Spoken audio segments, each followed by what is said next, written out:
Mayo हॉस्पिटलमध्ये वैद्यकीय शिक्षण घेणाऱ्या 2 महिलांमध्ये भांडण झालेले आहे। त्याच्यावरनं तक्रारकर्ता विद्यार्थिनी महिलेस आरोपी महिलेने तिच्या जी स्कूल बॅग आहे किंवा कॉलेज बॅग आहे त्यांनी डोक्यावर मारल्यामुळे तिने तक्रार दिलेली आहे। त्यावरनं गुन्हा दाखल करण्यात आलेला आहे। सदरची घटना मेयोच्या ऑडिटोरियम परिसरात झालेली आहे।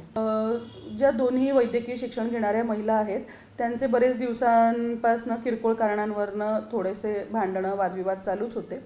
त्याच्याच अनुषंगाने दिनांक 25 जुलै रोजी ही घटना घडलेली आहे। तक्रारकर्ता महिलेस आरोपी महिलेने तिच्या कॉलेज बॅगने मारलेले आहे।